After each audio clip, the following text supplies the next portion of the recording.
Netcasts you love. From people you trust. This is Twit. Bandwidth for iOS today is provided by CacheFly at CACHEFLY.com. It's time to spring clean your productivity. Ooh, and I'm going to show you how to tidy up your screen with a great new game. And a tool that lets you judge whether reviews on Amazon and Yelp are fake or real. I need that. It's time for iOS Today. iOS Today is brought to you by Blue Apron, the #1 fresh ingredient and recipe delivery service in the country. See what's on the menu this week and get 3 meals free with your first purchase and free shipping by going to blueapron.com/iOS Today. And by Rocket Mortgage by Quicken Loans. When it comes to the big decision of choosing a mortgage lender, work with one that has your best interest in mind. Use Rocket Mortgage for a transparent, trustworthy home loan process that's completely online at quickenloans.com/iOS Today. And by FreshBooks, the ridiculously easy-to-use cloud accounting software that's used by over 10 million small business owners. Try it free for 30 days at freshbooks.com/iOS Today.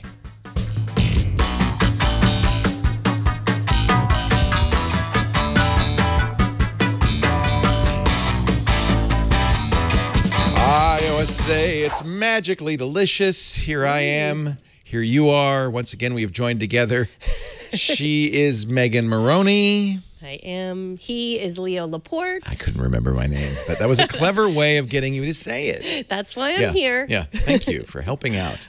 And someone's at your door. Someone's at my door. Isn't that great? I love that. That's the wind chime effect. You respond to that, and I'll tell you that we talk about iPads and iPhones and Apple Watches. And Apple TVs. And Apple TVs. Anything with iOS on it. 10.3, right? Mm-hmm. We're all... 10.3.1. What, already? Today. Already. I'm out of date already? You're out of date already. I updated. It doesn't take too long. Don't do it now, though.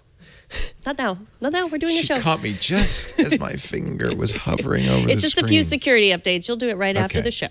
That's interesting. You know, and in fact, a number of people who are experts on this, including people like Renee Ritchie, say don't do, Alex Lindsay always says this, don't do the first big update. Don't do 10.3. Wait, not for 10.3.1, but 10.3.1.1. He says, wait for the one that fixes the fix. Because by then, Apple will have got it right. I'm not sure I agree. I think that often the security fixes on these are so important you want to get them on right away. What I would do, though, is wait a few days after the big update to see if there are any howls of pain. And I probably, your advice was good because my finger was poised. I was about to do 10.3.1, but you're right. I don't know if that's we could take the whole show off the air. So wait till there's a good time to update. Well, I did it this morning. And so it's okay, but not during the show. It could take a while. You never know. And we need to get things done today. We're GTD. We're getting things done. DTD? Down to do? G. Oh, GTD. Get things done. Getting things done. You know the getting things done. I know the methodology by Dave Allen. In fact, I've interviewed Dave many times. He's still disorganized. Yeah, I know. Turns out interviewing him is not the secret. No. You actually have to do his thing. Yeah. I don't know what your secret is, but we're not doing the David Allen method. We're just doing some apps that help you just accomplish stuff. You know how this started? Because Google announced that they were going to put out finally Google Calendar for the iPad. Now I say finally only because everybody uses Google Calendar, and frankly, the iPad app is fine. Have you played with the Google Calendar? Yeah, Do you see a reason to change? Well, that's the calendar that I enjoy using. And before, but even if you're using the iPad calendar, you're synced to Google Calendar, right? Right, but it just looks a little bit nicer. I have it here on my screen. There we go. There's a few things that I like. So I have the Apple Calendar up. You have the Google Calendar up, so we can compare and contrast. That's the month version of the Apple Calendar. And this is the month version of the Google Calendar. It's a little more. This is the week version. Yeah, there you go. It's a little more. Oh, you want the week version? So I think in the week version, this is Apple, and then that's Google. Yeah. How about the day version? How about that? Okay, the day version. See, now I'm getting a map from Apple Maps of where I have to be for this show, which is useful. This is, what are you getting on your day version? I'm getting nothing but the stuff that I need to do, which is what I need to do. I think it's a mixed bag. The biggest thing, if you ask me, if you go to the agenda view on the Google Calendar, is that each month has its own little picture. Like this is the Apple calendar. I'm confusing Brian. Not this, that. Oh, look. Go. You know what he's been doing? He's been working hard to make a double screen. Right. Yeah, that's good work. What I like about this in terms of getting things done, if I suddenly need to remind myself of something, I just, reminder. Yeah, Google Calendar has reminders. And that actually is pretty nice. Although Apple still has reminders, they're just not in the Calendar app. They're in the Reminders app. So I can just type in, tell Leo he's great tomorrow. Yeah, next year. And someday. There it is. April 3rd, tell Leo he's great. All I had to say was tomorrow, and it did that. And I know we've talked about the goals before, but I know you don't love this because it just reminds you of things that you goals you had that you're not reaching. But I like it. So let's set it. Let's set a goal. After about the 20th day, it said do yoga. I just took it off. It's like, but see, this is what Google Calendar does well: is these little cute cartoons. Maybe you'd rather build a skill than do a health. I know you said, you're how about some me time? Let's do me time. Yeah, that I could do. I could easily do me time. I want to get a habit of taking a nap. I don't take care of myself enough. I'm going to take a nap. How often do I want to take a nap? Every day, and it's going to find me a time that is good for me to take a nap. So I say every day, and I want to take a 2-hour nap. So you don't have to do something that's good. You could say eat a pint of Haagen-Dazs ice cream. Right, 2-hour nap and a pint of Haagen-Dazs afternoon. Now every day, 2 hours, and it's going to calendar will schedule every day 2-hour nap in the afternoon. Thank you very much. Finding time for your goal. It's working through everything else that I have. Scheduling sessions for me. I can adjust these times. There are almost as many calendar apps for iOS as there are weather apps. It's a very hot category, and yet I feel like the Apple Calendar does everything most people need. I even tie the Apple Calendar, I sync it with my Google Calendar, so it's got the same exact data. So at that point, you're looking at which user interface you like. I mean, remember we used to love Sunrise? Of course, Microsoft bought them, put them out of business, but that was at least a novel way of looking at the calendar. Google's calendar app looks so much like the Apple app. I'm not sure I really see, the benefits of one over the other. I guess the reminders thing, that's good. Well, as you know, I am a big fan of... stop showing this thing. The bullet journal. The paper... It's iOS today, not paper journal today. Well, it's the digital, it's the analog system for my digital life. Dave Allen of GTD would be proud. So I like to always have this with me to take notes, to have the calendar. How does that work with this? Well, then I go through and I compare them, the two of them. If I don't have time to write down, or if I forgot it or something, and I have my iPhone or my, I can just write it in. I go through and I look at all this because I can't automatically share this with, my coworkers or my family or anything. So I go through that, and then, so. Bullet journal, any journal will work. It's the bullet journaling system. Was that completely gratuitous? Was there some reason you brought that up? Because it helps me get things done. Completely gratuitous. It helps me get things done. Are we on a streak now? Is this the 6th episode in a row in which she's promoted the bullet journal? Nate, who you just hired, he also uses a paper journal. He doesn't use the bullet journaling system, but he is a fan of the paper journal. Yeah. And we're trying to convince Jason also to do it. There's a lot to be said. In fact, you mentioned getting things done, and Dave Allen, he has a paper system. And says that really a paper system is as good as anything, even a digital system. So he's not against it either.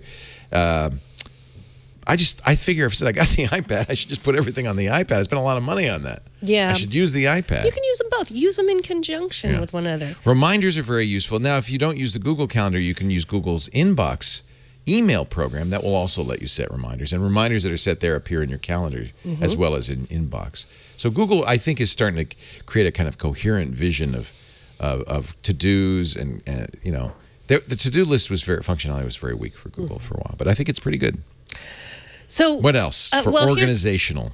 I think there are things that can get in your way and clutter your mind and your screen, and getting those out of the way is good.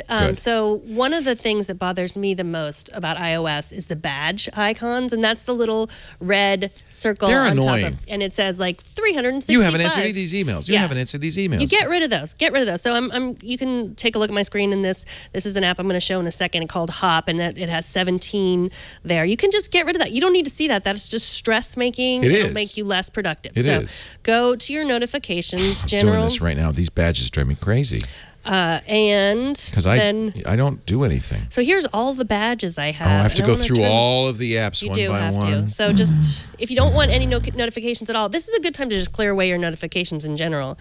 And you know, if you get annoyed by the ones on your Apple Watch too, if Yeah. you're going to spring clean your Apple Watch notifications, start with your iPhone and then just mirror them with your Apple Watch. So don't start with the Apple Watch. Start with your notifications, and if you don't want to allow any, if you like some notifications but you just don't want that badge notification, that's what it is. Badge app icon. That's that thing that is constantly reminding you. Some developers use the badges, I think, illegally. For instance, Words with Friends, which is a great Scrabble game.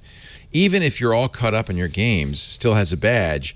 And when you go there, it's like, oh, you should spend money on Words with Friends. And so it never goes away. At least on my Words with Friends, there's always at least one thing to do: buy Words with Friends. And I don't like that. So I can go into notifications and I can look at that specific app and say, please, no more badges. I like that. I think the only badge you need is your security updates, like the settings badge.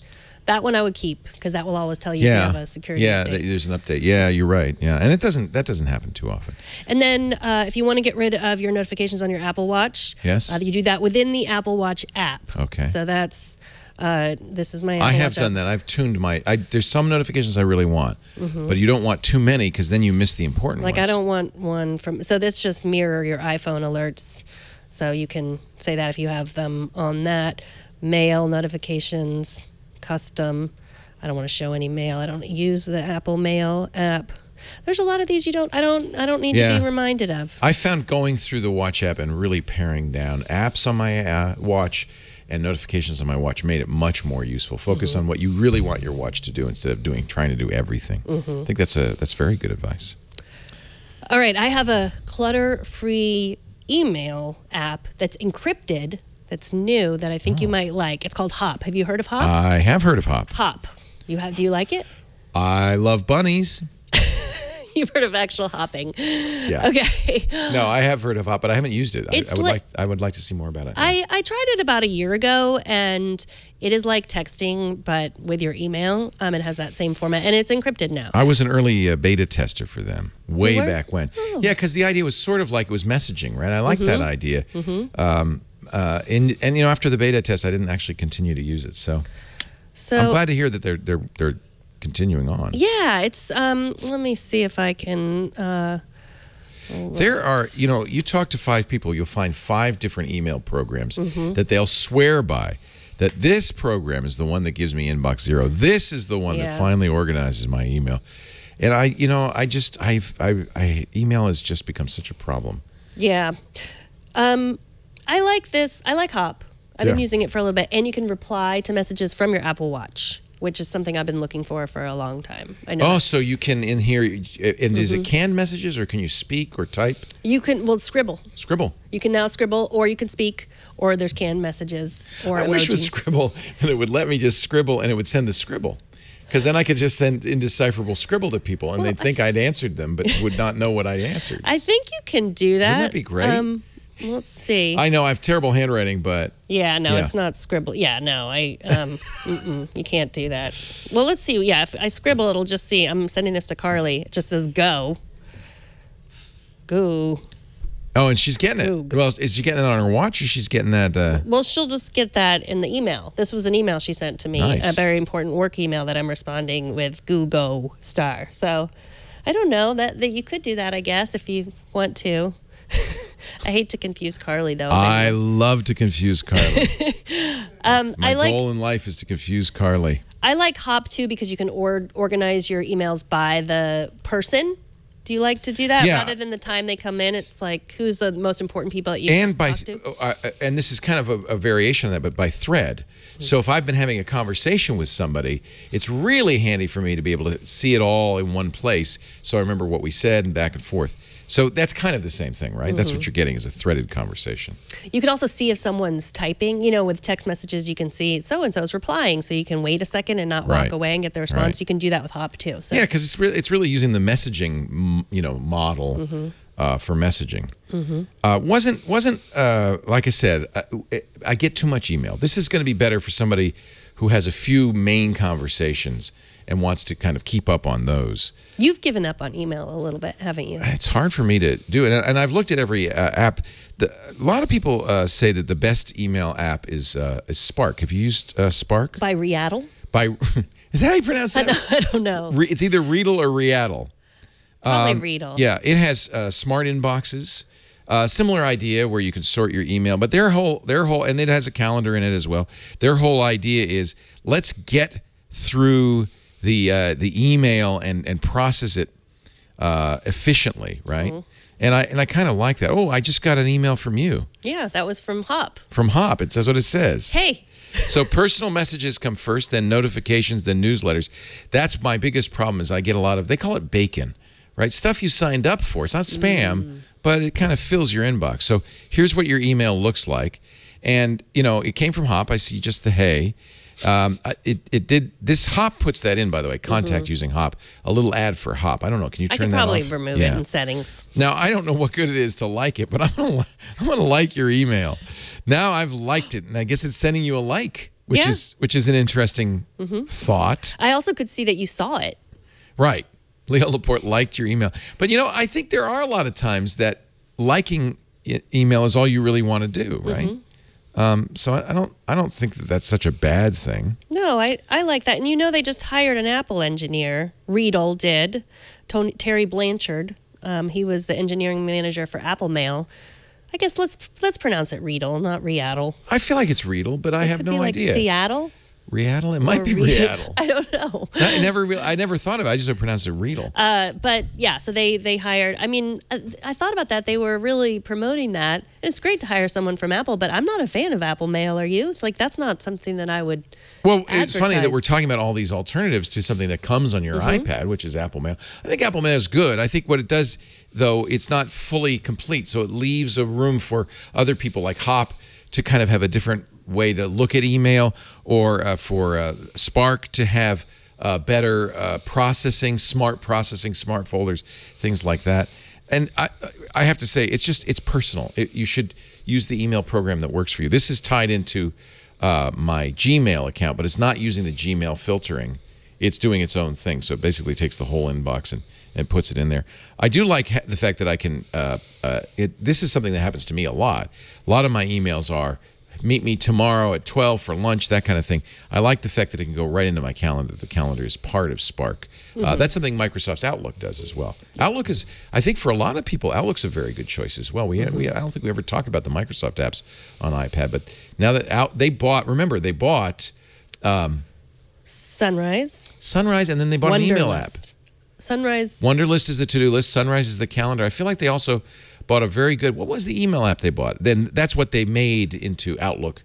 It was one of the apps that we'd recommended for many years. I'm sure that someone's going to come up with it. I'm sure the chat room will remind me the name of it. Wow. Because people were mad because after Microsoft bought it, they put that email app out of business. So Microsoft Outlook is probably something you should look at.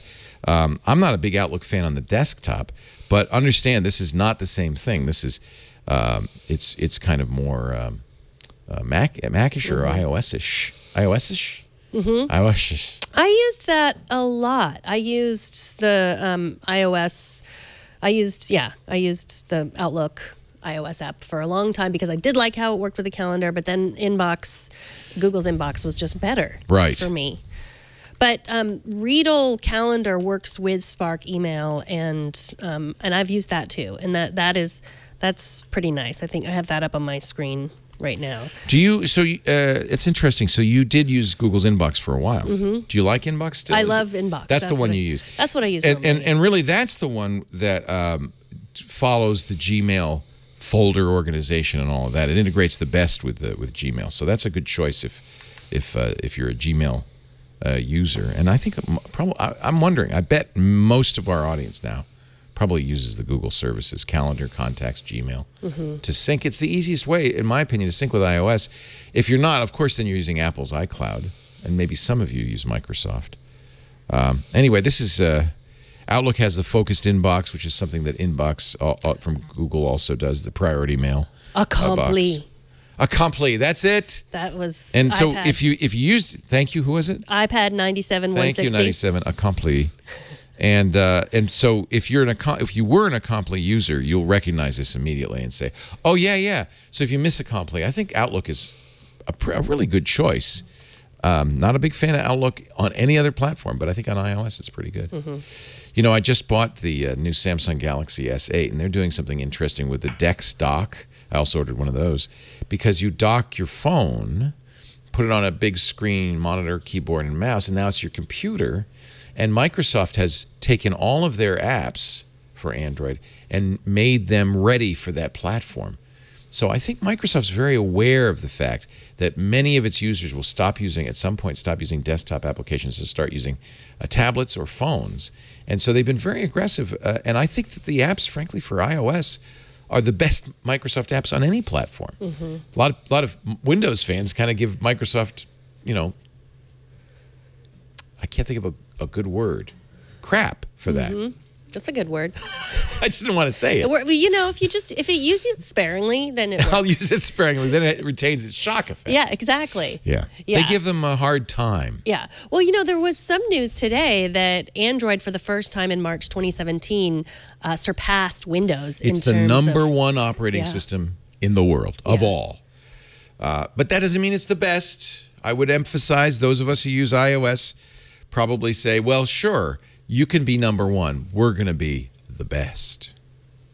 Right. That's what we're going to be. That's what we're going to be, the best.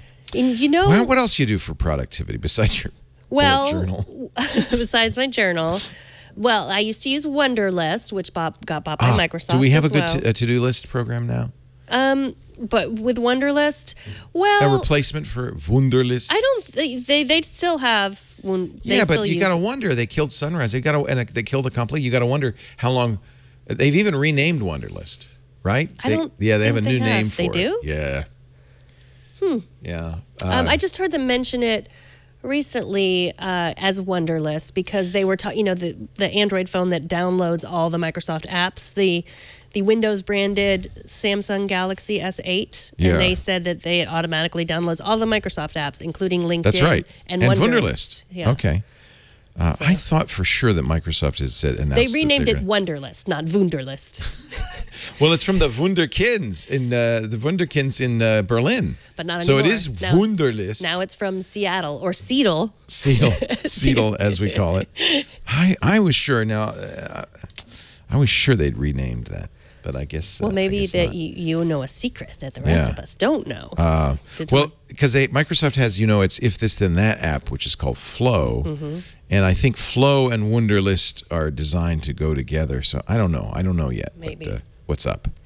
But they, Do you use any automation apps? You know, Apple just bought Workflow, and I played with Workflow. It was an app cap many moons ago, probably a couple of years ago, on this show. It was it's designed to automate your workflow on your iPad, but I always felt it was hobbled by the fact that you can't.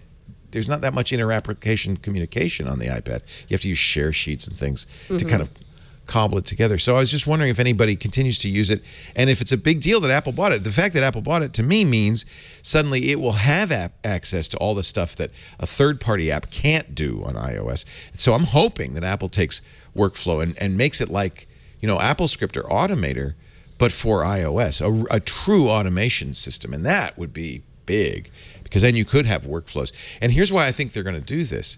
It's become very clear. We'll talk about it in news. But the sales trajectory for iPads is rapidly beating the sales for iMac or Macs in general, and it's become clearer in my mind that this is what Apple sees and this is what Apple wants to do, which is phase out. Don't get scared. It'll take a while. Phase out macOS, phase out desktops, and make the iPad, especially the iPad Pro, sufficient. When you use an iPad Pro with a pencil and a keyboard like this, and if you're using the 12.9-inch or the rumored 10.5-inch iPad. It really is a pretty good productivity tool, but there are certain things missing. Workflow is one of those things. The ability to chain applications together is one of the things people do on Macintosh. I think you're going to see more and more Apple focusing on how do we take the tasks that people need desktop computing for, need Mac OS for, and make it possible to do that on the tablet. And the reason I brought up the Samsung and the DeX is this the same thought, which is, well, maybe you don't need Windows. Maybe Android could do everything for you. And you can see that Microsoft is very aware of that. I'm sure Apple is as well. So workflow probably worth getting used to, but expect big changes. It's free now. And it's free, which is nice. It used to not be free. It was expensive, wasn't it? It was like $10. Yeah, it was. It was something, not free. It was not free. Yeah. Workflow. Let's see. OmniFocus. Do you ever use OmniFocus? Yeah, it's too expensive. I'm a cheapskate, but OmniFocus is like to-do list on steroids. And you mentioned Dave Allen's Getting Things Done. It's specifically built to support Pomodoro. I always call it the tomato. Pomodoro. The I like the Pomodoro Pomodoro method. or the Getting Things Done method. Both of those can, OmniFocus can be, modified to work with those, and that's the point. I think it's too heavy for me. I use my Apple Watch for the Pomodoro method. The Pomodoro method is that you focus on one task and one task alone for 25 minutes or 30 minutes or something like that. Yeah, there's a unit of time called the Pomodoro, which is 25 minutes. I don't know why they call it the Pomodoro, but you divide everything up into those units of time, and you do that thing exclusively for that. I do that. And that is helpful, right? Because we're so distracted now. We're doing, even now I'm doing the show. I'm also answering my email, talking to my daughter on the phone, and watching TV. And I think that's really, we should really focus more. I'll be You were with you watching TV? Yeah, Days of Our Lives. I can't miss that. That's my show. And it's on. Well, I highly recommend the Pomodoro method, and I used to do it, and it used to annoy everyone because I had a little timer, and then the timer would go off. But thanks to the Apple Watch, nobody hears when I've got timers set all day. Is that what was annoying them, or was it like the bullet journal? Kind of enthusiasm. There is Pomodoro for the iPad. Have you tried using? Oh, what's Pomodoro? Well, Pomodoro is kind of an open system, right? Just like Getting Things Done. You don't have to do it from the Pomodoro company. And you know why it was named after? Because it was like the tomato timer, right? Yeah. The tomato timer. The tomato timer. So I haven't used it, but there are a number of apps designed around Pomodoro, Focus Keeper, Flat Tomato, which I like. So I'm gonna try Pomodoro. I feel like that's for me better than OmniFocus. Like just dividing my life into 25-minute chunks and getting it done. That would be good. That's how. See, okay. So here's how I use my bullet journal. How do you use your bullet journal for that, Megan? I put the list of things, and then it's going to add up to 25 minutes, and I do each one for 25 minutes. Yeah. And it was helpful. Like when Nate just started, our coworker, he's like, how do you organize your day? And I was like, I spend 25 minutes looking through the news. I spend 25 minutes writing the news. I spend 20, and it adds up to a day. I might, I'm looking at the various Pomodoro apps, and Focus Keeper, which I thought was probably the best and best known, does not have, as far as I can see, an Apple Watch component. But here's one, Focus To Do by Ming Zhou, and Flat Tomato also. They're paid, but they have Apple Watch apps. And I think you're right. I think that if for Pomodoro to really work, you need that timer right there. And I love it that you don't make it a chime. You just make it a haptic or taptic feedback. Right. And it's like saying, move on. Right. And that right now it's telling me to move on. And do And an I feel ad? hungry. The tomatoes, we're talking about the tomatoes. Pomodoro. I feel hungry. You can for use the Blue Pomodoro Apron. method for Blue Apron too. Did you know that? It takes 25 minutes or a little bit more. 2 Pomodoros. 2 Pomodoros. 2 Pomodoros. Depends what you're making. Blue Apron is it's hard to describe, but I think their mission statement kind of says it all. Their mission is to make incredible home cooking accessible to everyone, and the way they do it is delivering you fresh, delicious ingredients in a box, refrigerated, to your door with a recipe card. Everything you need. If you need 2, carrot sticks or 2 chives or 2 ribs of celery. Lisa and I had to go back and forth. So how do you describe a bunch of celery? Is it a stalk? Is it a rib? Or is it a bunch? Well, if you need 2 stalks of celery, you get 2 stalks, not a bunch of celery, so there's no waste. Don't you love that? I love that. Each meal comes with a step-by-step, easy-to-follow recipe card, and you can do it in 2 Pomodoros or less, easily. Actually, they say 40 minutes, which is a Pomodoro and a half. Believe me, I understand why people go out, eat out. It's tempting, it's easy, it's fast, it's very bad for you, for your wallet.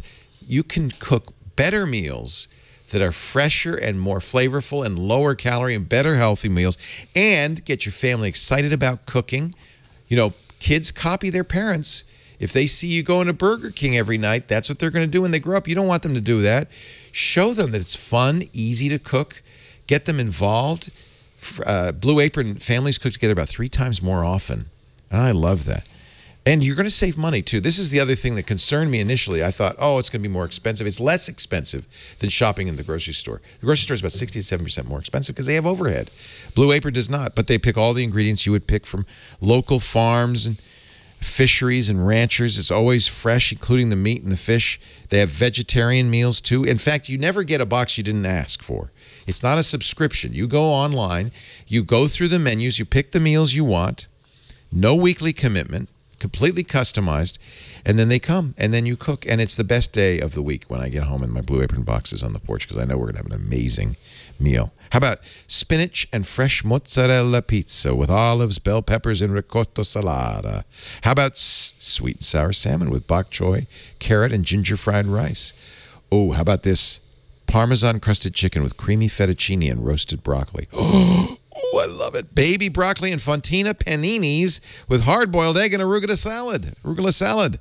Check out this week's menu and get your first 3 meals free with your first purchase, plus free shipping by going to blueapron.com/iOS today. You will love how good it feels and tastes to create incredible home-cooked meals with Blue Apron. blueapron.com/iOS today.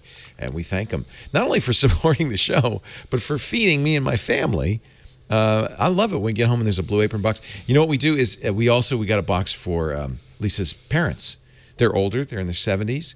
But Lisa's mom loves to cook, but she doesn't love to shop. It's hard for her to shop. It's a great gift. Mm-hmm. They love it. They're so happy. And every time they get the Blue Apron, they call us and say, do you know what we had?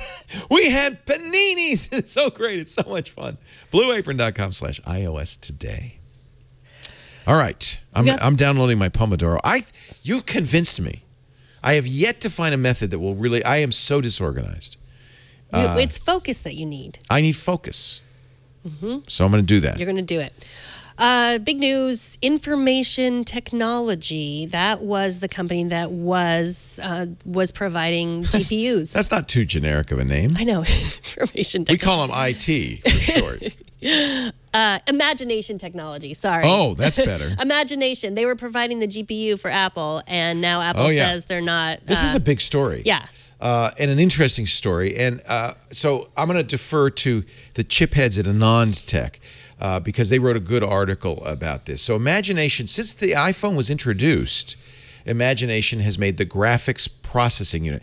You know how Apple works? They make the chips or they contract out the chips, they design the chips, but they base their designs on chips from other companies. So for the CPU, for the brain, they use ARM technologies and they license the ARM architecture. And then Apple has about 1,000 chip scientists who will then polish it and work on it and customize it. And then they make their A7, 8, 9, 10 chips. Well, those chips also have graphics processors in them. And that technology they've been licensing from Imagine forever, since the very earliest days of the iPhone. Apple announced, and it was actually Apple didn't announce it, Imagine announced it. Apple sent a letter to Imagine saying, we just wanted to warn you that in 1.5 to 2 years, we're not going to be using you anymore. And so Imagine put out a press release because this is a material. They're the biggest. Apple's the biggest customer, and this is material for investors in the company. They put out a press release saying, we don't think Apple can do it. Apple pays us license fees now. We don't think they can do a GPU without using our technology. So we're meeting with them right now saying, guys, you're still going to have to license it or you're going to meet us in court. So there will be a battle about this. And the question is, why does Apple feel like it needs to take this over? And I think that's just in Apple's DNA. They really want, I think they'd love to get rid of ARM. They'd love to get, in fact, you know, there's a rumor that they may buy Toshiba's flash RAM business. because they would like to make everything, right? And because Apple's always said, this goes back to Steve Jobs, if you want to make something really great, you have to control the hardware and the software. And the hardware is the phone. They need to be able to make it themselves. So it doesn't surprise me that Apple's aiming at this. They have been hiring engineers who design graphics processors for some time. We know they have quite a few people working there, hundreds. So I guess it's not surprising. But they would have to, in order to make this work, in order to really be able to cut the cord with Imagine, they would have to do what they call clean room development, where you start with a blank slate. You don't know anything about how it's done. You can't look at the code, the designs, any of the material that Imagine has provided to Apple. You have to get some engineers in a different building and prove that they had no knowledge of this stuff and designed this totally from scratch. That's a hard thing to do. Yeah. So we'll see.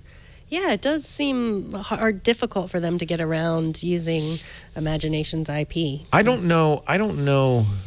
Yeah, well, I don't know. I don't know enough about, what Apple's plans are to know if this is what they'll be able to do it or not. But Imagination doesn't think so. Right. Well, does Apple think they'll eventually make more money than whatever Imagination could sue them for? It's just about control. It's about control. It's totally not about money. But understand, it's because remember, Imagination, just like ARM, sells its designs to other companies as well. Apple wants to have stuff that no one knows how they do it. Magic, right? So if they're licensing technologies from another company, even if they modify it, which they do heavily, other companies could say, well, let's see, what Apple's starting point is. They don't want that, I think. I think that's more important than money to them. But their Imagination stock dropped 60% in just an hour after that announcement. Because it's like the bulk of their revenue. Yeah, well, they were earning a royalty for every iPhone that was sold. Yeah, of course. Yeah. Since 2007. Peter Kafka reports that the skinny bundle is not dead yet. The skinny TV bundle. Peter Kafka from Recode. He has some sources that say Apple is going to offer HBO, Showtime, and Stars in a single bundle. So, of course, you can get HBO on your Apple TV and Showtime on your Apple TV and Stars. HBO, I think, is $16 a month. Showtime's $11. Stars is $9. But they're going to apparently sell them as one bundle. But no networks, because as we've heard that Apple is not doing a very good job of getting. Well, the networks are fighting. They don't want to go to Apple. They don't want to go to Apple. Yeah. So no deals yet, but. Skinny bundle. Would you like that skinny bundle? Well, this is the big question for cord cutters, right? Because so if you say I want to get rid of my cable bill, good luck. Because what are you going to have to replace it with? Well, you're going to have to, first of all, replace it with internet service, probably from your cable company. Cable companies have slowly, ratcheted up the cost of internet service because they know this is coming. So you'll be typically $40 to $60 a month for internet. And then you got to buy the skinny bundle. How much a month did they say? 20, 25 probably? Well, yeah, they didn't say. So it's right now it's $15 for Showtime or HBO alone, right? So yeah, let's say $20. Let's say it's a good deal because you get all three. Plus your Netflix. You're going to need your Netflix. Okay, that's another $10. So and now, your Hulu. Now we're up to $70. Hulu, $85. Your ESP or your, And then you still want sports, and you probably still want locals. So maybe you get, see, this is the problem. And it's why Apple's got a challenge, because PlayStation Vue, AT&T Now, DirecTV Now, these other guys do have locals, right? So Apple's got it. This is tough for Apple. This is a tough sell for Apple. They're going to only really succeed where people say, I don't need to see live local. I don't need to see football, the Academy Awards. I don't need to see local news. I don't need to see CBCNN or ESPN. That's tough. That's a small group of people, I think. I don't know if this is enough to make it. They need those network shows. Don't you think? Mm-hmm. Yeah. Yeah. Well, I mean, Hulu, you can, I don't know.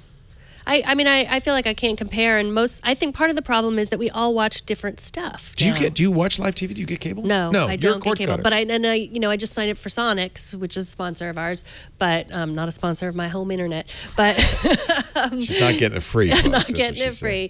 But yeah, so that doesn't come with cable, which is great. I love it so far. They offer a DirecTV package. Yeah, they do, but won't do no, that. I don't. I have Netflix. I pay for HBO. So you don't care about the Oscars, for instance? No, I go to a friend's house. You don't care. Marco doesn't care about watching golf. He doesn't care about what he watches football and basketball. Well, how does he do that? At my dad's house. So you're mooches is what you're saying. No, we're part of a community. It takes a village. It takes a village to watch TV. It takes a village to watch TV. I think that's a good book. I want to write that book. It does. Takes a village to watch TV these days. Exactly.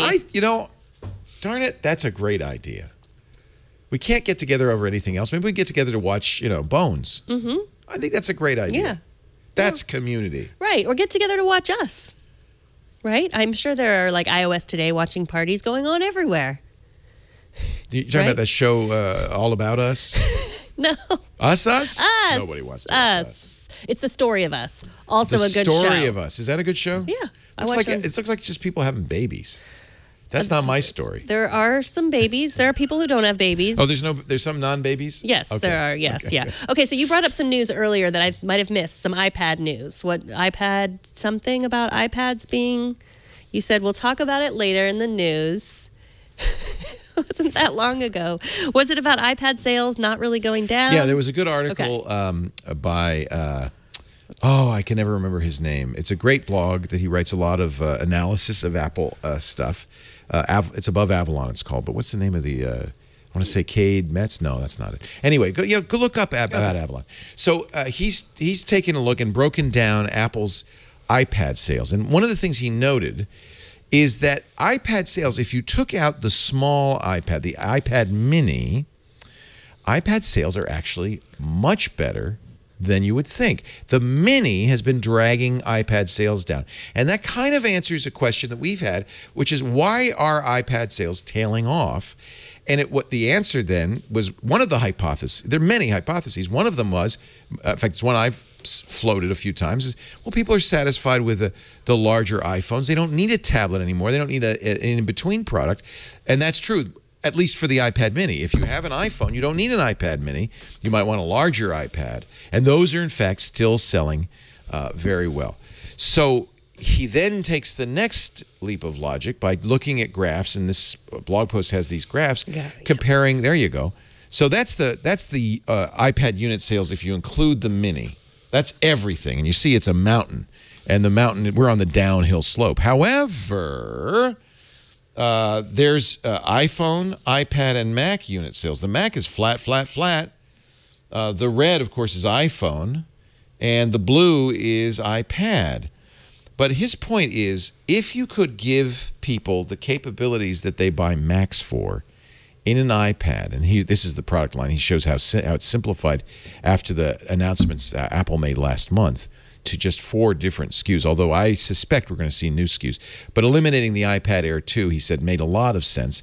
That they're going to end up trying to put more and more Macintosh-like, desktop-like features in the Macintosh with the help of companies like Microsoft, right, who are going to make their, Microsoft Office tablet ready. Already have, really. They make a pretty good touch-first version of the Office.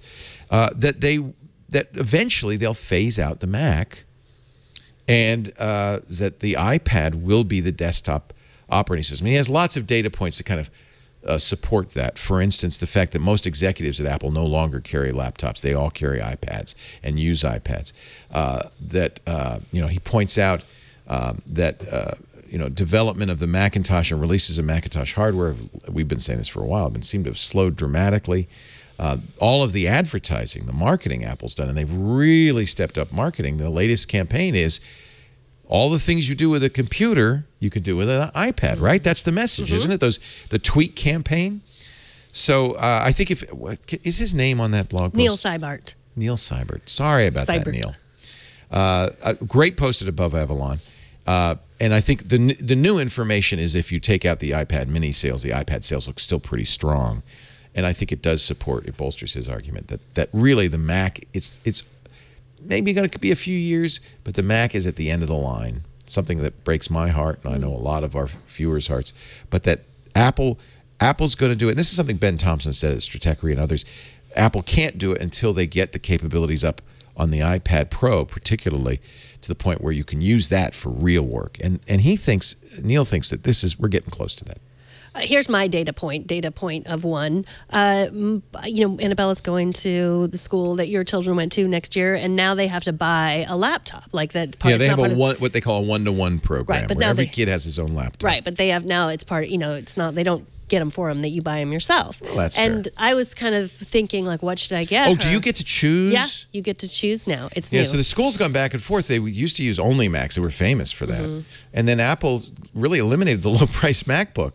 And they couldn't afford it. And so they started using Windows machines from Lenovo, which really I fought bitterly against, but they ended up doing that. So now they're saying now get what you want. BYOD. Can you bring a Chromebook? Well, I don't know. Do you have to bring but Mac I was, or Windows? I think they prefer Mac, Yeah. but they don't. I don't think they make you decide. It's a private school, we should point out, and so they just assume you're loaded. You can buy that. Or your husband is a teacher there. One or the other. And but she has the iPad from school, right? That she's been using, but hers broke. Will they let her use an iPad? Well, that was the question. That she's been using this because her school iPad broke. An iPad Pro. But she's super functional on this. Yeah, like see, she really. That's what I wonder. Once you have a keyboard and you've got word processing, and it's right? fast. Here's the thing I miss the most, and this is actually, I hate to keep bringing up the other guys, but Samsung responded to this with Dex. The thing I miss on the iPod is windowing. Yeah, you can drag in the, if you can do it, which I never can, drag in that little side thing so you can have two things on a screen. But from productivity purposes, I really think, like you're writing a paper, you want to have windows open with different websites, notes, and your word processor. You can't do that yet on the iPad. And you can do it. It's interesting. Samsung, with this Dex, they added resizable windows, regular desktop-style windows into Android. And I think that that's required if you're going to make it something like this be a multi-purpose tool. So, and does Annabella feel that way, or maybe she doesn't care? Well, I mean, my data point was that I think that she was much more functional on this because she's totally familiar with the touch screen. Right. And if she's 14, she's then I feel she's like, an iPad native. Yeah. In other words. So I can't imagine her. I'll see what happens when she has to use a So laptop. is that? Oh, she's going to have to use a laptop? Well, I don't know. Maybe because it's what you were saying. I do not think this is quite not there yet. And some of this will be solved by Apple by adding functionality in the operating system. Some of it will be added by applications, right? I mean, you could conceive of a student application designed for that purpose, where you have like a Scrivener, where you have all your notes and all your websites all available, but it somehow magically fits into the iPad screen with your word processor.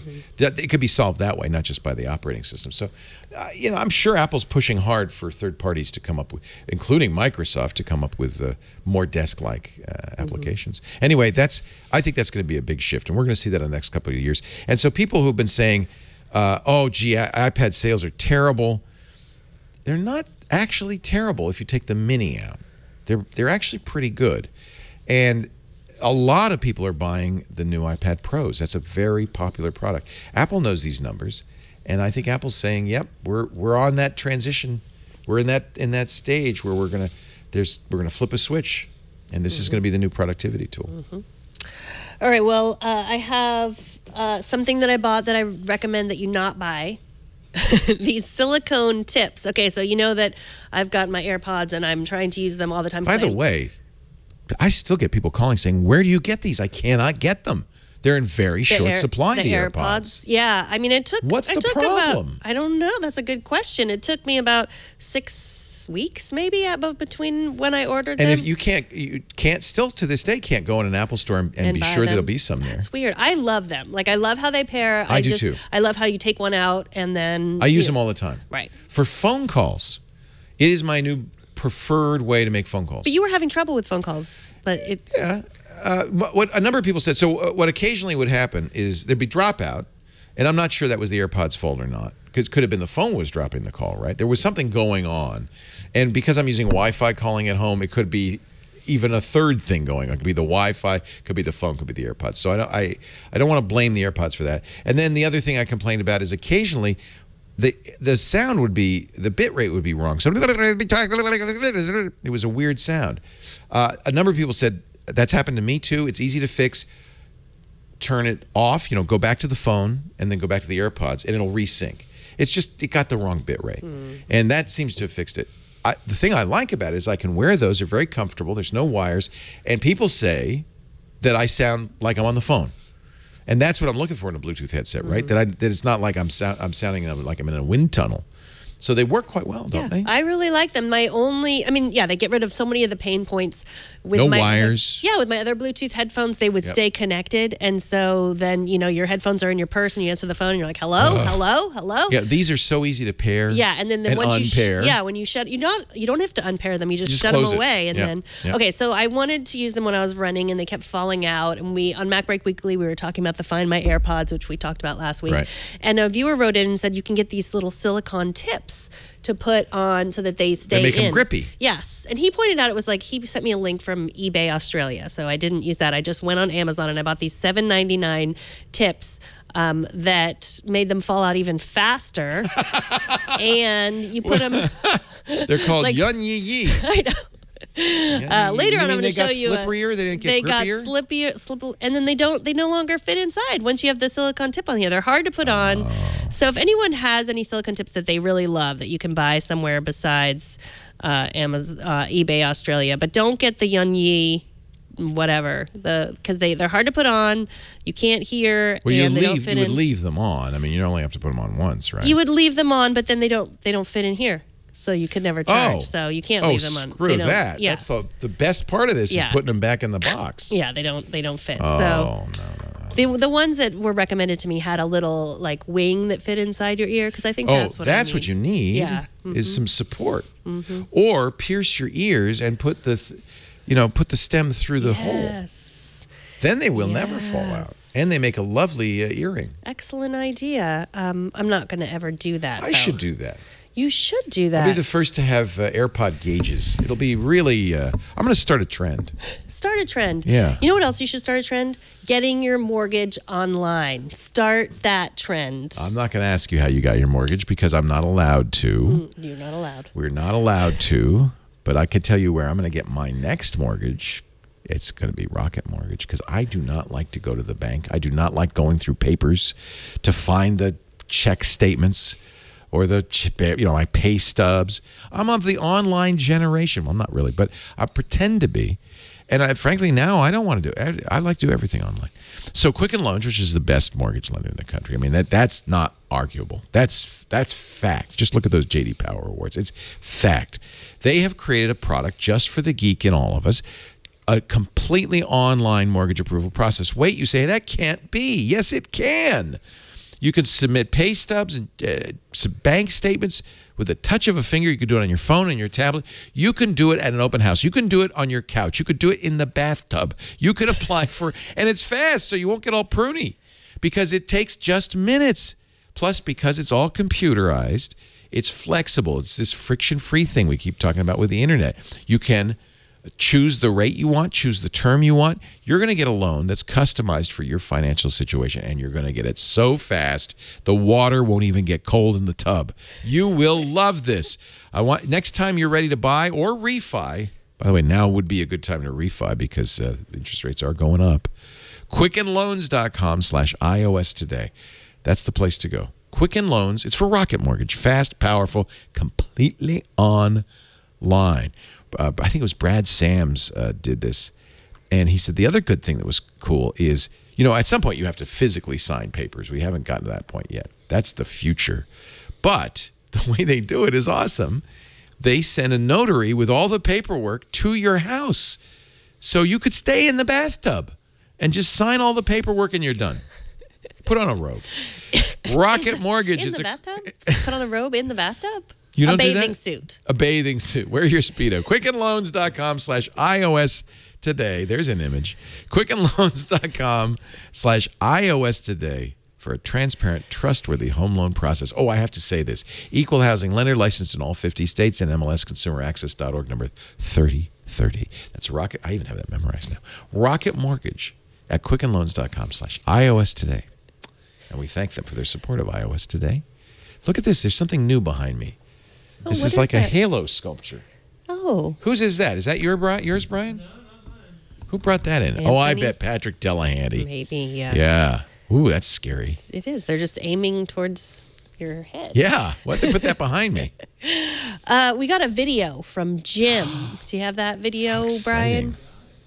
Brian? Hi, Megan and Leo. This is Jim here. You might also know me or remember me as the guy that mowed up his iPhone. Oh, no. I've been converting a number of my albums, hopefully all of them eventually, from vinyl to digital, and I'd like to know how to take some of that and make ringtones out of those. Can't find it anywhere. Appreciate it if you let me know.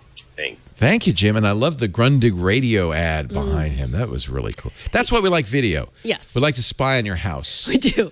Well, Jim and I have been corresponding for a while because he did mow over his iPhone. Yeah. And from there, we just became internet friends. So this is a two-step process. Okay. First, he said vinyl records, right? He said vinyl. It sounds like he knows how to get, well, tell everyone else how to get their vinyl So records. there are a lot of ways to now get turntables with USB that you could connect to the computer and digitize them. The most stylish are from a company called Crosley. Remember the Crosley radios? Maybe you're not old enough to remember. No, but one of my boys just got a Crosley. You can buy them. You can buy them at Target. Yeah, Best Buy sells them. Barnes and Noble sells the big them. box stores. But what's cool about them is they're really aimed for your kids. They're aimed at kind of this weird nostalgia thing, and it's not people my age or even your age. It's kids. It's my 12-year-old son. And it's their parents who said, I remember when I would listen to the Beatles 45s on my little portable record player. But all of these turntables have USB connections. Some of them at Crosley even have connections built in so that there's a CD or DVD recorder inside. Like this has a DVD recorder inside the record player. Now, I don't think you want to do that because that's going to add an extra step. You're going to have to take out the DVD and rip it into your computer. So get a USB turntable. Lots of companies make these. Even some of the old turntable companies like Techniques that we remember from our days are making USB turntables now. All the big companies now make USB turntables. So that'll get you into your computer. I would recommend, when you digitize it, not to digitize it as an MP3. For ringtones, that's fine. But if you want to keep that record just because you love that record, digitize it in a lossless format, either FLAC or Apple makes one called Apple Lossless. They're essentially the same.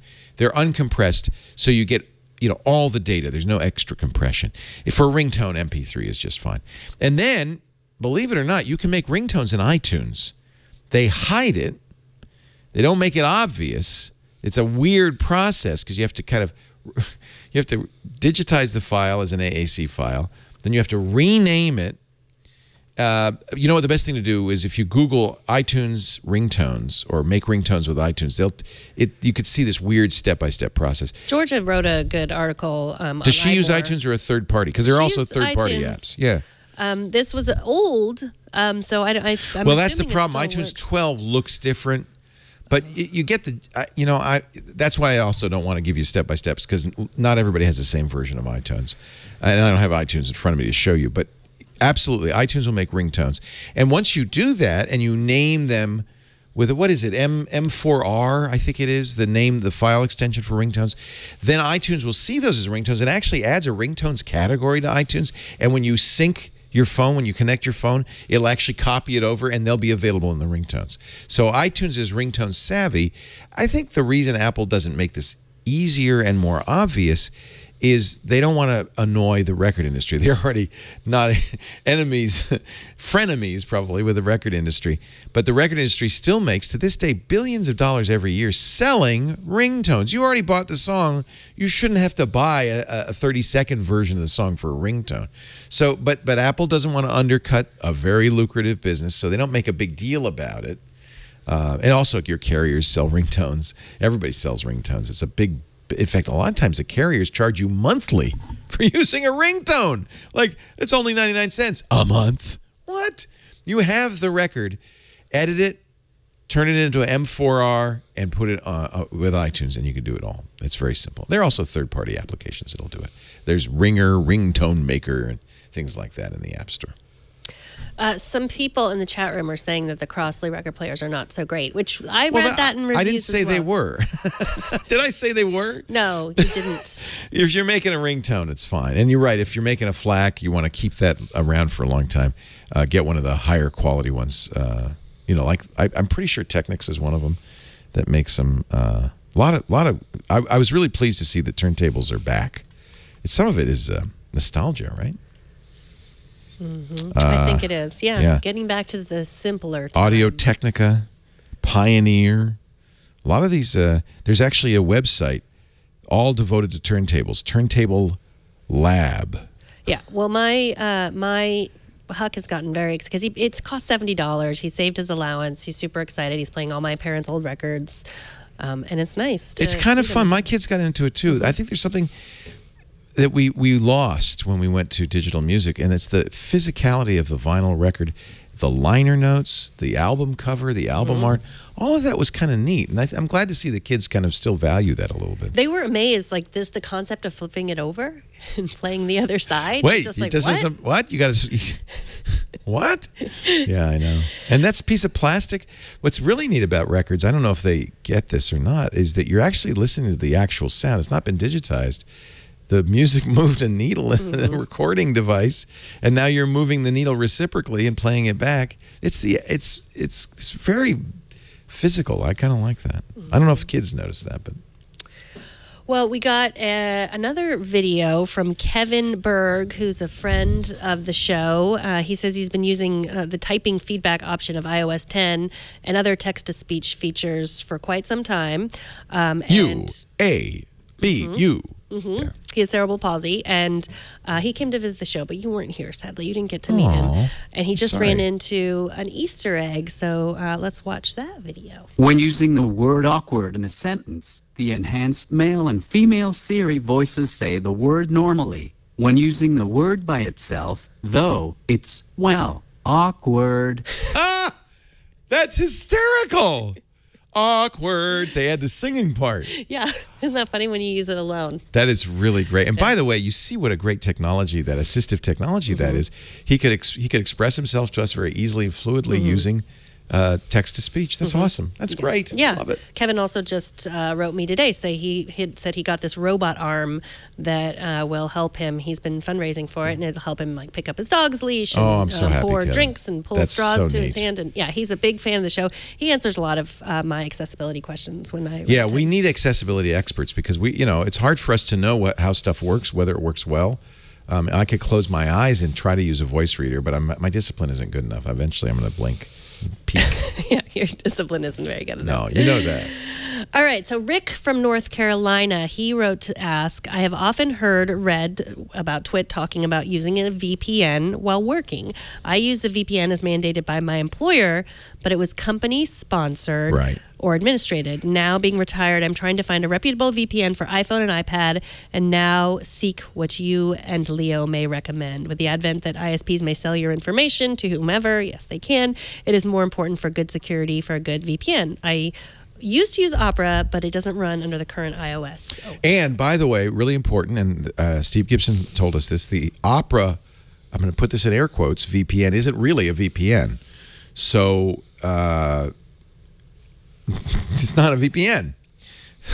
I don't know if you used Opera's VPN, if it would still leak information to your internet service provider. It might at least prevent that kind of snooping. The idea of a VPN, the reason you used it at work is because if you want to use the work network, but you're at home, they have to, really protect the contents of the information, the login. So this is how we all use VPNs at first. The company would set up a virtual private network, a server, and you would use software. In the old days, you actually had to install software from Cisco and other companies on your computer, use that software to connect over the internet to the server at work, and that connection would be encrypted. So two things would happen. One, work could authenticate you. Oh, God, we don't want anybody else to log into our network. It's not a public network.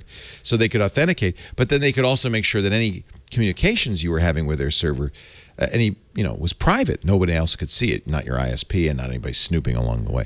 We have recommended for a long time that if you're on an open access point, a Wi-Fi access point in a hotel or coffee shop or on a ship, that you use a VPN, because those are dangerous because you're on a public network. People can see what you're doing and snoop. But remember that the times have changed a lot, and a good part thanks to Google and to hackers.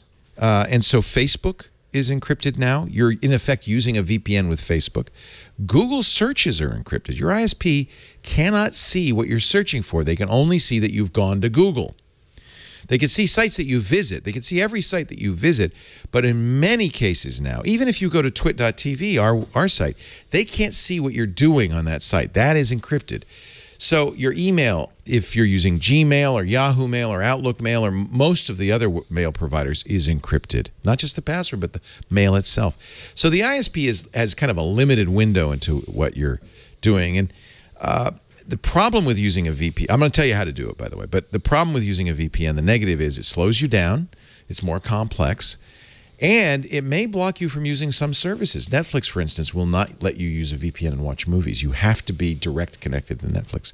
It also, to some degree, kicks the can down the road because, yeah, well, now your ISP doesn't know what you're doing. They don't even know what sites you're visiting. They don't know that you're going to Google or Facebook, but the VPN does, and so you're in effect trusting the VPN more than your ISP. So for that reason, your question is very good. If you're going to use a VPN, you want to make darn sure that that VPN isn't selling your information to somebody else, that that VPN isn't spying on you, that that VPN doesn't keep logs. That's really important because if they keep logs of how you're using the VPN, that could be subpoenaed by law enforcement.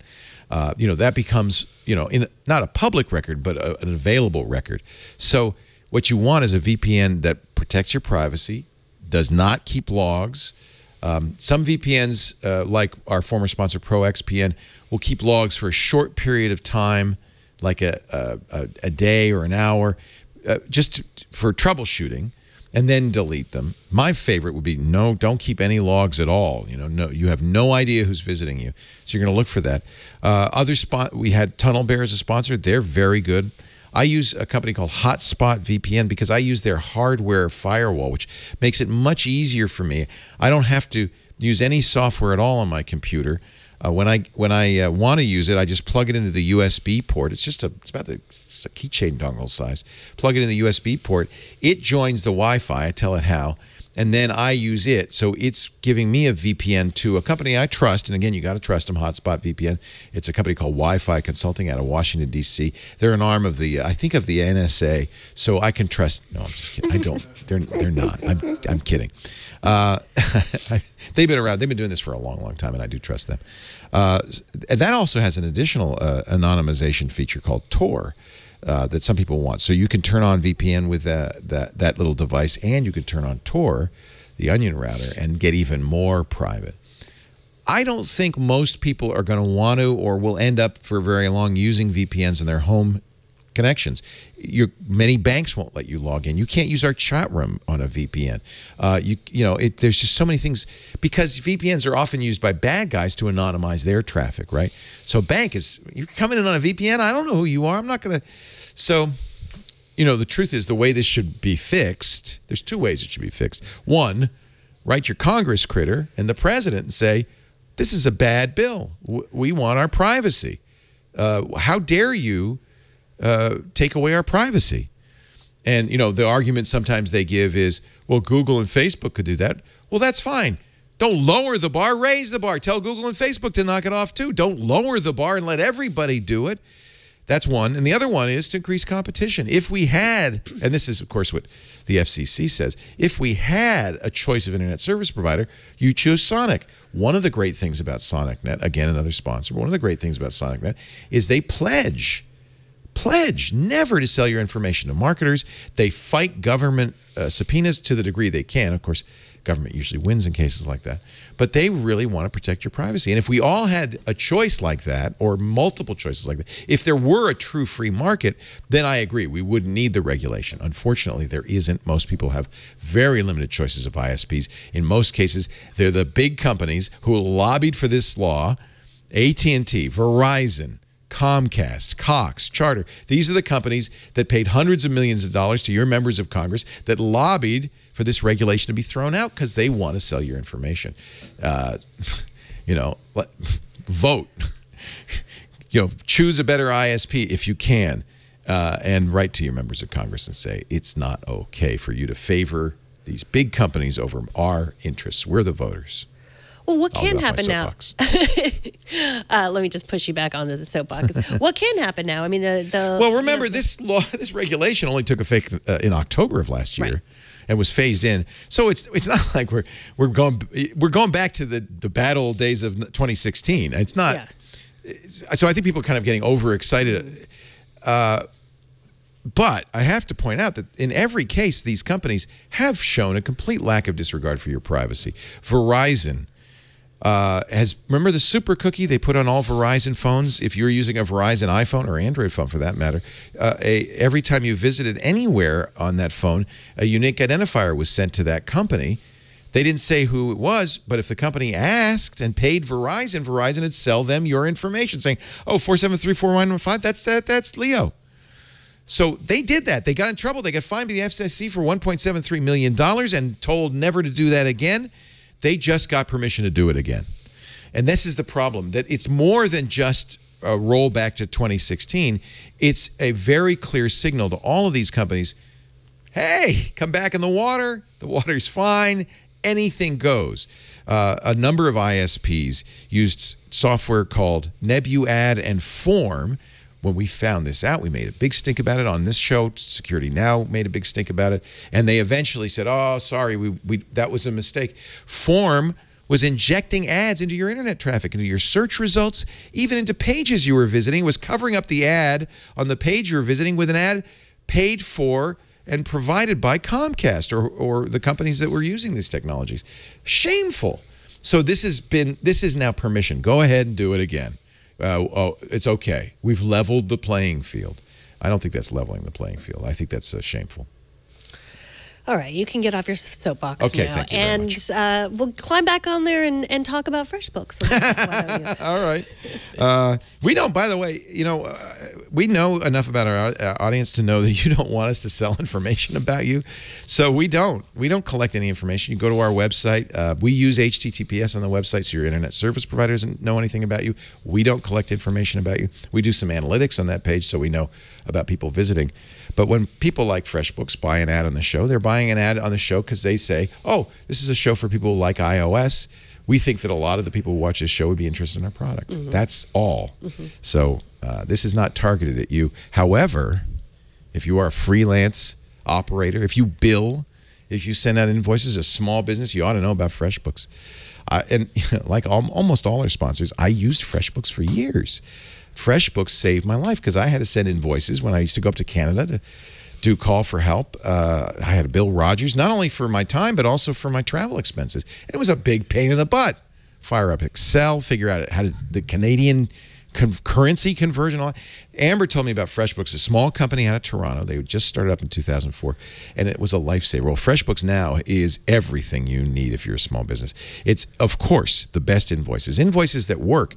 They have a pay button on the invoices, so your client can pay you fast. In fact, FreshBooks users get paid an average of 11 days faster. You'll also know if a client's read an invoice, even if they said, oh, I didn't get the bill. You'll know they looked at it. You can say, no, I know you got the bill. You looked at it. If they don't pay right away, gentle reminders or less gentle reminders automatically sent. It makes it easy to invoice. Plus, because you're using it for invoicing, you're using it for hours, you're using it for expenses, you have on the FreshBooks dashboard, and this new dashboard's awesome, you have a complete picture of how your business is doing. Do you know if you made a profit this year? You probably know now because we have to do taxes, right? Every April, you find out, did I make money?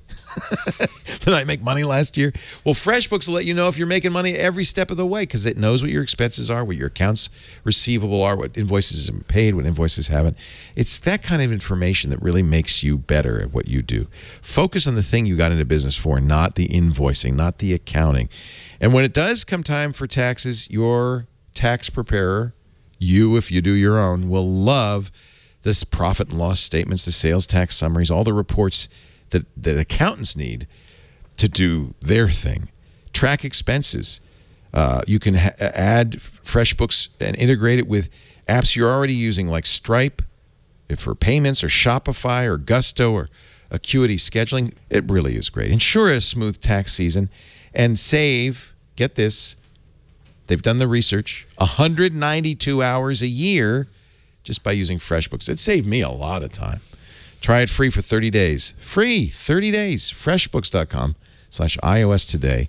And do me a favor when they ask you, how did you hear about us? on that form there. Just say iOS today. That way we'll get credit for it. Freshbooks.com/iOS today. Hey, this is your dinosaur hat. It is? That's and okay. this is your jingly hat. Every once in a while we swap hats. Why do we do that? Well, because it's app cap time. Oh, how exciting. I like to wear this at a jaunty angle. This It looks good. You look like a jockey, a dragon jockey. We wear caps because cap rhymes with app, and we're going to tell you our favorite app while wearing our favorite cap. This is my favorite because it jingles. Jingle, jingle, jingle. These are apps that we think you ought to take a look at. I'll keep my head still. Have you heard of Fake Spot? No, I like the name. Oh, this is the one that tells you, you were saying this at the beginning of the show. Yes, Okay. If these reviews are bogus. Right. So you're buying something on Amazon, you see a bunch of reviews, you're going to a restaurant on Yelp. It'll analyze the reviews and tell you the percentage that are real and those that are fake. It looks at the words, it knows common techniques of fake reviews. And so it's you do it through the share sheets. Okay, let's you have to set it up first. Let's look at Yelp. And how effective? Do you think this really does what it says it does? I do. Gosh, that's useful.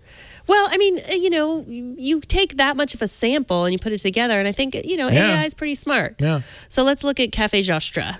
We love Cafe Giostra. Places. But the problem with Yelp and anything else is that competitors might write reviews that say it's terrible. Right. Or the business might write a review saying, oh, it's the best food I've ever had. Exactly. Which it is, by the way. Highly recommended. So when you do this the first time, you have to set it up. So here's the share, the 3 dots, the share for Yelp. And then you go to share business. Okay. It's not self-explanatory. So I had to set this up first. So now it says analyze with Fake Spot. So you're going to share it with Fake Spot, basically. Yes, but the first time that you set it up, you have to set it up here and more and turn on that thing. This is an example of what we were talking about. What Apple doesn't really like applications to communicate with one another. So there's kind of a very rudimentary way to do this. So I say analyze with Fake Spot. So then I press that, and then it's analyzing. So it's gonna, if this looks new to us, if it's already reviewed it, then it will be faster. But so do you think it's humans that are doing this? Who's doing this?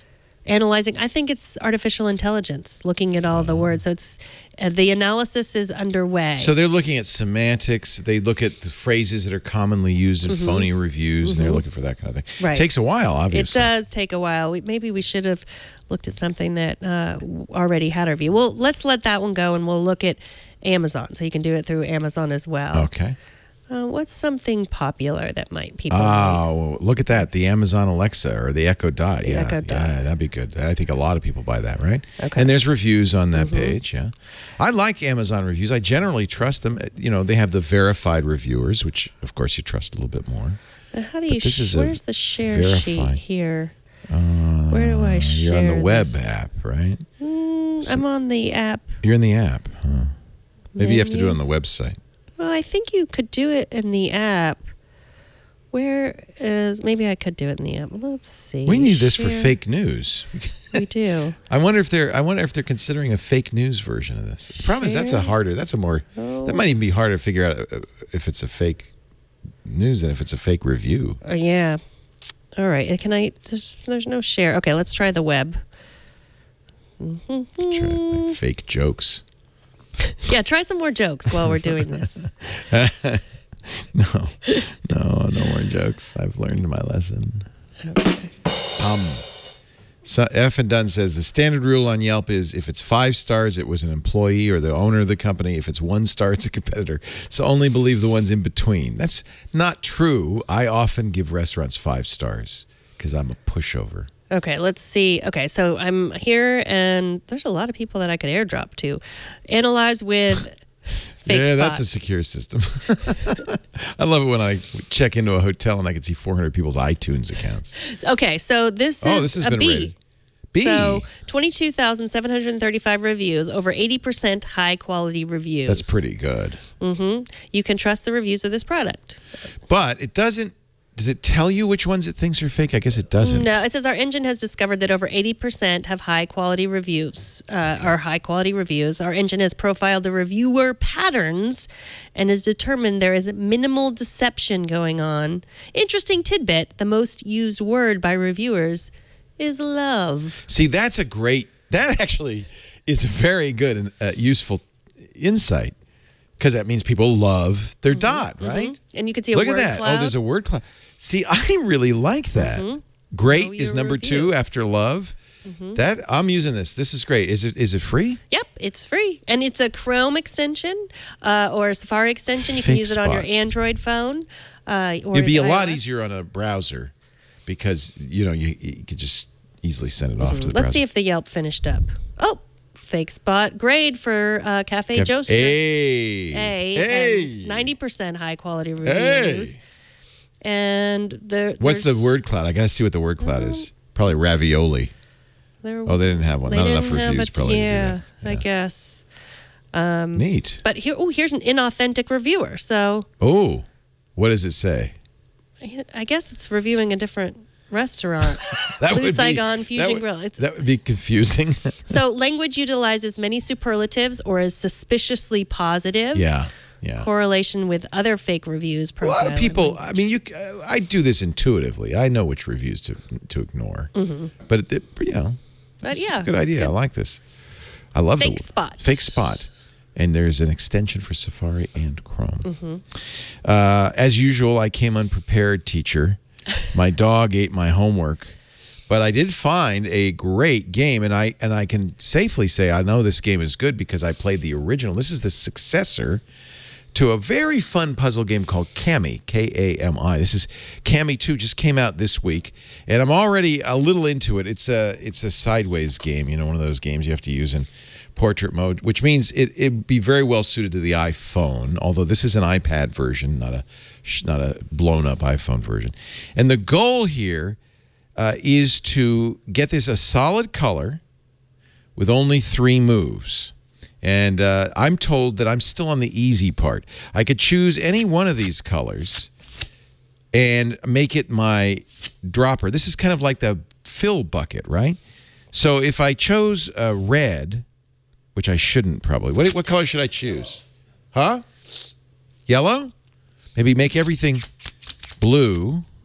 Oh, I blew it already. Well, let's do that again. This is a tough one already, and I'm only on the 3rd or 4th puzzle. Choose yellow, red, or blue. Yes. Thank you for the help. Choose red. And then fill in the middle one? Okay, so now I've got a swath of red, and then I could make them all yellow, or no, make them all blue. Yellow? Make all the red yellow? Okay, and this is very satisfying, by the way. Very I got one more move, kids. And then choose blue and make it all blue. Look at that. Yay! It's perfect. So now I'm on the 6th puzzle. So this is a lot like, Angry Birds or any of these games, where you get levels and you have to proceed through the levels. It's kind of fun. It's very satisfying when you solve it. They have a whole bunch of new games. This is the Journey version. There's also, you're going to always get new puzzles, which I love, daily puzzles. They're in-app purchases, of course. And you can even build your own puzzles, which I think is kind of a neat additional feature. Send them to friends, things like that. You want to try one more? Do you feel strong? Is your puzzle mojo? I only get 1 move. Ooh. Well, that's pretty easy. If I pick red and make that red, that's an easy one. And perfect. Kami, K-A-M-I 2. Did I go backwards? Or is this just toying with me? 2 moves. 2 moves. Oh, that's easy. Isn't it? Green to the red. Do that, right? And then make it all green. Oh, yeah. Oh, pretty. This is the kind of game where there's no clock ticking. You could take your time. A lot of positive reinforcement. I love that. And it's kind of satisfying. It's like you're cleaning things up. You're tidying. I don't know. Is that 2 moves? This one looks hard for 2 moves. No. John says no. This is easy. If I make that all green and then I make it all red, well, that was easy. It does get a lot harder. They say that page 3 is when it really starts tough. This is a featured app on the featured game on the App Store right now because it just came out. Cammy 2. But I like, even if it's a featured game, I like to show you how the gameplay is because then you get a chance to see if you want. What do you think? This one's easy too, right? Now, could you use the Pomodoro technique on this? Could I use the Pomodoro technique on this? And spend 25 minutes just playing this game? Yes. That's a great idea. I should set my tomato timer. Yeah, no, I don't think the Pomodoro technique is going to work for you. I think you're going to. Why not? But you know what? Because I do think you have no problem focusing on things like this or your That's field really runners true. attack. That's not my problem, is it? If you could put your to-do list, I just don't want to do anything. If your to-do list could somehow have field runners attacking each other, yeah, you'd get it done. No, I think you're right. I think that the real problem is I'm just lazy. It's not a problem. It's just you, Leo. I feel I might have ruined this already. Oh. Yeah? Sad. No. Oops, all right. That was a bad move. Let's go backwards. Thank you for joining us. We have enjoyed having you here with us, and we have enjoyed our guests. Thank you guys for coming as well. Yes, we had Katrina and Luis visiting us from either Boston or San Diego. It's not clear. San Diego by way of Boston, or Boston by way of San Diego. You could say I'm here via Boise and New Orleans. They could be in the CIA, and everything they've told both of us is completely false. Twit.tv/iOS. Get all of the links to the show. Megan at twit.tv. That's where you can send suggestions. We love videos. We had 2 videos today. I want more videos. Send them. Just post them up on YouTube and then email me. Love having the videos. It's really great. Really like that. You can watch the show. We come in here and do it. And there's some dispute over when. If you're going to come, if you're going to actually physically be here, like Katrina and Luis. Yeah. Get here around 1 o'clock? 12:30? 1:15. 1. Get here at 1. That way you won't miss a thing. It depends on whether you want to see me pacing the hallways. Waiting when is for Leo getting here? 1 o'clock in the afternoon Pacific time. That's 4 p.m. Eastern time. That's 2000 UTC. The show may start an hour or 2 later, but you're guaranteed it won't start any earlier. Thanks for joining us. We'll see. This hat is hot. Or maybe it's just my brain working overtime. We'll see you next time on iOS Today. Bye-bye, everybody.